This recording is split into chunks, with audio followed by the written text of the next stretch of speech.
Hello students. ये question JEE advance 22 paper 1 में पूछा गया था। क्वेश्चन है let P Q R be non zero real numbers that are respectively 10, 100 and 1000 terms of harmonic progression. Consider system of linear equation x plus y plus z equal to 1, 10x plus 100y plus 100,000 z equal to 0, qr x plus pr y plus pq z equal to 0। ठीक है, यहाँ पे P Q are जो है वो क्या है, harmonic progression है। हार्मोनिक प्रोग्रेशन है तो 1/p 1/q एंड 1/r ये क्या हो जाएगा, अर्थमेटिक प्रोग्रेशन में हो जाएगा। ठीक है, तो अर्थमेटिक प्रोग्रेशन में हम nth टर्म कैसे लिखते हैं, तो a plus N minus one into D. तो यहाँ से अगर हम 1/p को अगर लिखना चाहें और 10th है तो ये हो जाएगा a प्लस 9d। इसी प्रकार से 1/q हमारा क्या हो जाएगा, a प्लस 99d। ठीक है, and 1/r equal to a plus 999d। ठीक है, अब आप यहां से इसको इस प्रकार से लिख सकते हैं कि a minus D plus 10d, एक d हमने ऐड किया, एक सब्सट्रैक्ट किया, तो a minus D plus 100d and a minus D plus 1000d। ठीक है, इस प्रकार से हमने इसको, तो थर्ड इक्वेशन जो है आपका, थर्ड इक्वेशन, ऐसे सेकंड इक्वेशन भी हमारा है, इसको हम लिख सकते हैं x प्लस 10, ये चलो अभी रहने देते हैं। चलिए, तो यहाँ से अब थर्ड इक्वेशन को क्या लिख पा रहे हैं, क्यू आर। तो वो क्यू, अगर हम इसमें पी क्यू आर से डिवाइड कर देते ये क्या हो जाएगा, X by P. X by P means X by P plus Y by Q plus R Z by R which is equal to 0। ठीक है, ऐसा कुछ। तो यहाँ आप 1/p को हम लिख सकते हैं a माइनस डी। ठीक है, तो a minus D plus 10d, तो यहाँ से हम क्या लिख सकते हैं, a माइनस डी प्लस का 10d इंटू एक्स। ठीक है, plus a minus D plus 100d into Y. ठीक है, and a minus D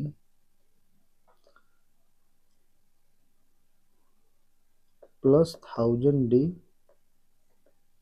into Z equal to 0। ठीक है, अब एक चीज देखो, सेकंड इक्वेशन में अगर हम, ये हमारा क्या है, फर्स्ट इक्वेशन है, ये सेकंड एंड ये थर्ड। ठीक है, तो इस प्रकार से है। अब हम क्या करते हैं कि मान लो कि, और ये थर्ड स्टार इसको हम बोल देते हैं, थर्ड स्टार। तो थर्ड स्टार में से,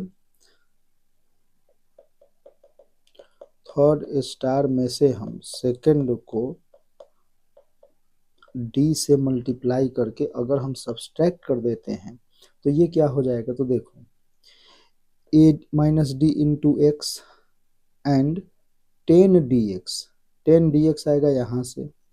जब सेकंड में हम d से मल्टीप्लाई करेंगे तो क्या हो जाएगा, 10dx, माइनस करेंगे cancel out, 100 dy 100 dy, 1000 dz 1000 dz, तो माइनस करते हैं ये, तो बचा क्या, बचा हमारा a minus D into X plus A minus D into Y plus A minus D into Z equal to 0। अब आप यहां से ये बोल सकते हैं कि a माइनस डी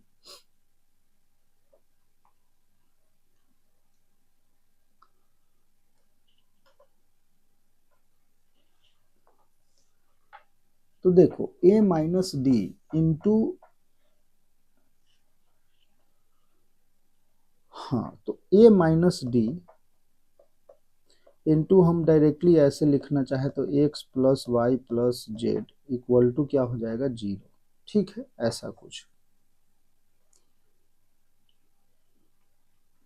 तो अब ये है कि x plus Y plus Z equal to zero हो जाए, a minus D equal to zero हो जाए, या ये भी। अब देखो यहाँ पे फर्स्ट इक्वेशन हमारा क्या है, x plus Y plus Z equal to 1 दे रखा है,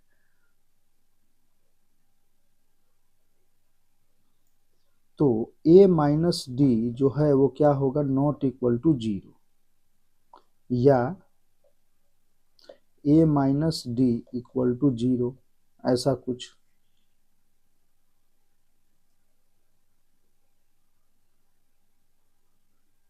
तो अगर हम a minus D not equal to zero होता है, मान लो कि ये जीरो नहीं होता है, क्योंकि हमारे पास जो है वो x plus Y plus Z equal to one है, तो ये तो नॉट इक्वल टू जीरो है, और इसको जीरो होने के लिए इसको जीरो होना पड़ेगा, ठीक है। तो यहाँ भी दो कंडीशन है कि a माइनस डी अगर हम जीरो नहीं लेते हैं और a माइनस डी जीरो लेते हैं, तो अगर यहाँ से a minus D not equal to zero, तो यहाँ डायरेक्टली हम लिखेंगे नो सॉल्यूशन, नो सॉल्यूशन, यहाँ से कोई सॉल्यूशन नहीं आएगा। अगर हम a minus D equal to zero, तो यहाँ से a minus A equal to हम d लिख सकते हैं। अब देखो जैसे ही a इक्वल टू डी आया, a इक्वल टू डी आया, तो यहाँ से ये क्या हो गया, 10d if a equal to D, तो ये 10d, ये हो गया 100d एंड ये हो गया 1000d, ठीक है, ऐसा है। तो हम यहाँ से डायरेक्टली लिख सकते हैं p by Q equal to, तो देखो p बाई क्यू, तो हम क्या लिख सकते हैं, इसको डिवाइड कर दो 1 by P, one by Q से हम 1 बाई पी में डिवाइड करेंगे, तो ये हो जाएगा 10, और q बाई आर भी करेंगे तो ये हो जाएगा 10, एंड p बाई आर अगर हम करते हैं तो ये क्या हो जाएगा, 100 हो जाएगा। ये कब है, जब a इक्वल टू डी है, ठीक है।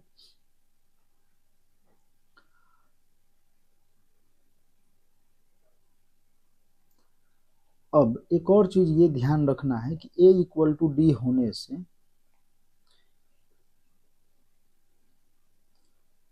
a इक्वल टू डी हमारा हुआ है, तो ये जो सेकंड इक्वेशन और थर्ड इक्वेशन को अगर आप देखते हैं तो क्या हो जाएगा, ये दोनों सेम हो जाएगा। कैसे, देखो यहाँ पे है 10x plus 100y plus 1000z equal to zero, ठीक है। और यहाँ पे क्या है, तो ये हो जाएगा 10dx plus 100dy plus 1000dz equal to zero. हम क्या करते हैं कि यहाँ से d हम कॉमन ले लेते हैं, d जैसे ही हम कॉमन लेंगे, ये y हो गया, ये d, तो ये क्या है, ये तो सेम इक्वेशन है, सेम इक्वेशन, ठीक है। सॉरी, तो सेम इक्वेशन है यहाँ से, तो यहाँ से आप बोल सकते हैं कि इनफाइनाइट सॉल्यूशन आएगा।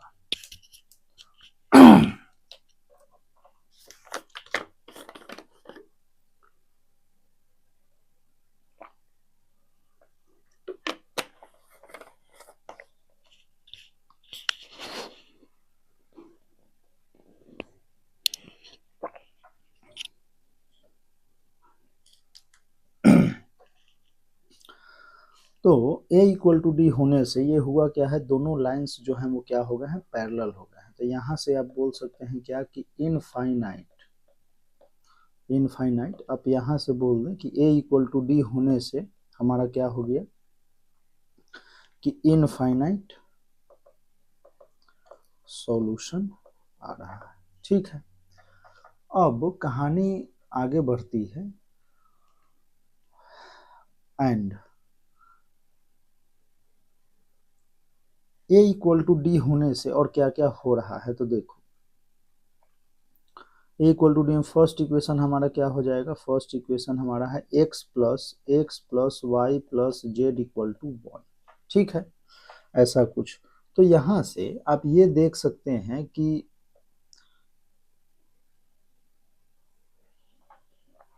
dx dy dz अगर निकालोगे आप, dx dy dz, तो वो क्या हो जाएगा, dx भी अगर हम देखें तो ये जीरो हो रहा है, यहाँ से dy भी जीरो हो रहा है, एंड dz भी 0 हो रहा है। ठीक है, ये आप कर सकते हो। ठीक है, और ये निकालते कैसे है, तो ये सब चीज़ें हमने जब 23 का क्वेश्चन सॉल्व किया था तो वहाँ हमने बताया था। और सिस्टम ऑफ इक्वेशन तो हमने यहाँ पढ़ा ही दिया था। System of equation in three variable and 2 variable में भी। ठीक है, तो चलिए अब देखो यहाँ है delta 1 delta 2 delta 3 equal to 0। तीनों zero means D X D Y D Z zero. तो हम क्या करते थे कि put Z equal to T और solve any two equation to get the value of X and Y in terms of T. T के term में या लेमडा के टर्म में हम निकालेंगे और देखेंगे कि थर्ड इक्वेशन में वो सेटिस्फाई करता है कि नहीं। थर्ड इक्वेशन में अगर सेटिस्फाई करता है तो इनफाइनाइट सॉल्यूशन, अगर वो सेटिस्फाई नहीं करता है तो इनकंसिस्टेंट सॉल्यूशन होगा। ठीक है, चलिए तो आगे हम बढ़ते हैं यहाँ पर। और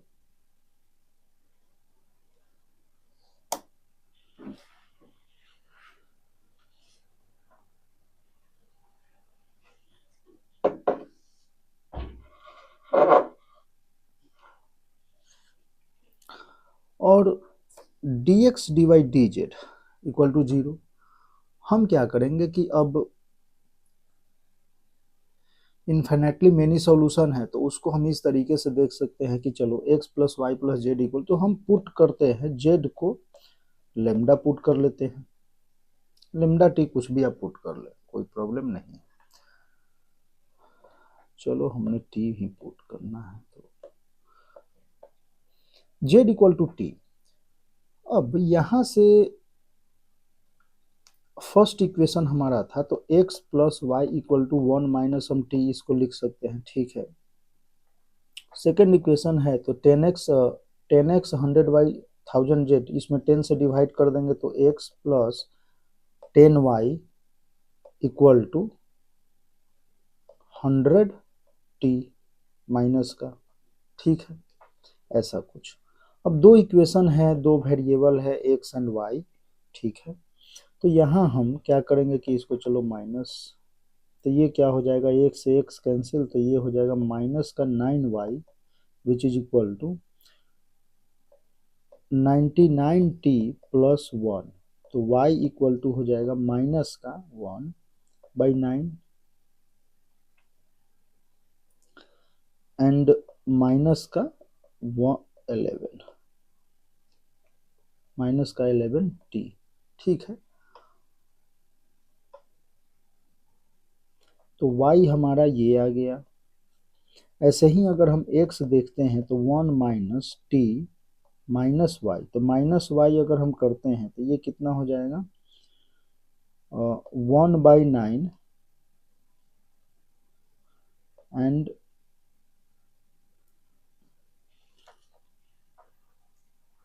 तो ये प्लस का 1 बाई 9 प्लस का 11t। तो यहाँ से 10 बाई 9 एंड प्लस का 10t हो जाएगा। ठीक है, x and z equal to t है। तो अगर हम coordinate x y and z देखना चाहें तो ये क्या है, ये कुछ ऐसा है 10 by 9 plus 10t and y हमारा कितना है, ये तो हमारा x हो गया, y हमारा ये है माइनस का 1 बाई 9 माइनस का 11t एंड z हमारा क्या है t है। ठीक है, तो यहाँ से आप ये देख पा रहे हैं कि t को अगर हम 0 पुट करते हैं, t को 0 पुट करते ही ये क्या आ जाएगा 10 बाई 9 आ जाएगा व्हेन t इक्वल टू 0। तो ये क्या हो जाएगा 10 बाई 9 माइनस 1 बाई 9 एंड 0, एक पॉइंट आएगा t के किसी वैल्यू पे। तो इन्फिनेटली मेनी सॉल्यूशन है, तो यहाँ से आप ऐसे बोल सकते हैं। ठीक है, तो अब क्वेश्चन जो कह रहा है उसमें हम आगे बढ़ते हैं और देखते हैं कि P Q by R means यहाँ पे ये बोल क्या रहा है, Q by R equal to 10 कब आया है, जब a इक्वल टू डी था, a इक्वल टू डी था, मीन इन्फिनेटली मेनी सॉल्यूशन। ठीक है, तो इन्फिनेटली मेनी सॉल्यूशन के लिए यहाँ से आप बोल सकते हैं कि यहाँ से जब हमने सॉल्व किया तो क्यू भी आया था, क्यू भी आया, इन्फिनिटली मेनी सॉल्यूशन भी है, ठीक है, और एटलीस्ट वन सॉल्यूशन तो आ ही रहा है जो हमने अभी निकाला था। तो हमने निकाला वो क्या, 10/9 -1/9 एंड -1/9 एंड 0। तो यहाँ से आप क्यू आर टी इसका बोल सकते हैं कि इसका क्या हो सकता है, क्यू आर एंड टी, ठीक है। इसी प्रकार से P/R नॉट इक्वल टू 100 या Q/P नॉट इक्वल टू 100, तो इन दोनों में हम ये बोल सकते हैं कि A not equal to D, A not equal to discriminant, और sorry, A not equal to D means यहाँ जो हमने प्रोग्रेशन जो लिया था, तो A not equal to D पे हमने बोला था कि ये जो होगा वो नो सॉल्यूशन होगा, ठीक है। तो यहाँ से तो नो सॉल्यूशन आ रहा है, नो सॉल्यूशन दोनों में किस में है, तो S, तो यहाँ से भी S, यहाँ से भी S, ठीक है, ऐसा कुछ। और यहाँ जो है सिंपली आप ये बोल सकते हैं कि P/R नॉट इक्वल टू 100 अगर है तो dy भी देखें अगर, तो नॉट इक्वल टू 0 आ जाएगा यहाँ पे, तो नो सॉल्यूशन आप बोल सकते हैं। P/Q अगर हम लेते हैं नॉट इक्वल टू 10, तो D/Z, sorry dz not equal to 0 आएगा, तो नो सॉल्यूशन, ठीक है। फोर्थ केस में P/Q मीन्स यहाँ से हम बोल सकते हैं कि A इक्वल टू D यहाँ है, तो P/Q 10 है, ठीक है, ये है, and the system of linear equation has, तो system of linear equation Py, तो यहाँ से भी देखें तो dz equal to 0, dx dy equal to 0 है, तो इन्फिनिटली मेनी सॉल्यूशन तो हमने निकाला था कि A इक्वल टू D है, तो इन्फिनिटली मेनी सॉल्यूशन है, और इनफाइनाइट मेनी सॉल्यूशन पे जो सॉल्यूशन आ रहा है वो कुछ आ रहा है, वो क्या है, 10/9, वो एक किसी t पे 10/9 -1/9 एंड 0। तो यहाँ से हम इसको भी क्या बोल सकते हैं कि Q R and T, Q R and T, at least one solution तो आ रहा है। तो अब ऑप्शन से हम जा सकते हैं कि पहली बात है कि P तो किसी में नहीं है, तो P वाला नहीं है तो ये और ये नहीं होगा, ठीक है।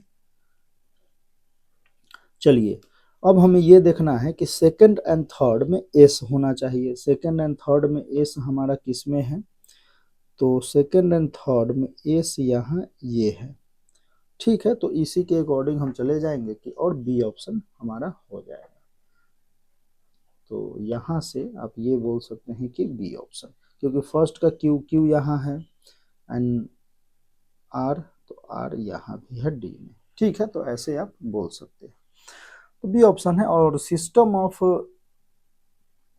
इक्वेशंस के जो भी प्रॉब्लम है वो हमने 23 वाले भी वीडियो में हमने बताए थे, और वहाँ हम डिफाइन भी किया था सब कुछ अच्छे से, तो वो आप देख सकते हैं 23 का। और आगे चलो, तो ये बस ये सब चीज़ें ध्यान रखनी है और कोई बड़ी बात इसमें है नहीं।